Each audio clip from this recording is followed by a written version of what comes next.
আচলতে ৰাতিটো টোপনি নাহিলে সেইকাৰণে উঠি পেলাই এই চৰাইৰ মাতখিনি ৰেকৰ্ডিং কৰিলোঁ।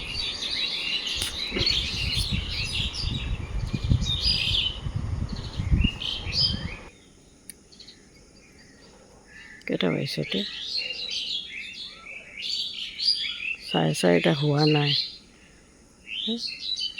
চৰাই ওলালে, কাউৰী ওলালে, আৰু এই বাঁহগছডালত চৰাইৰ শব্দ ভালো লাগে শুনি পেলাই।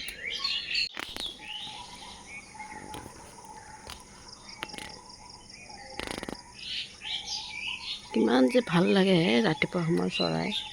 সেইফালে বোধে সেইকেইটা ডাউক চাগে দেই, দূৰত সেইকেইটা ডাউকে হ'ব চাগে। আৰু এই বাঁহগছডালত কিমান চৰাই আছে বাঁহগছডালত।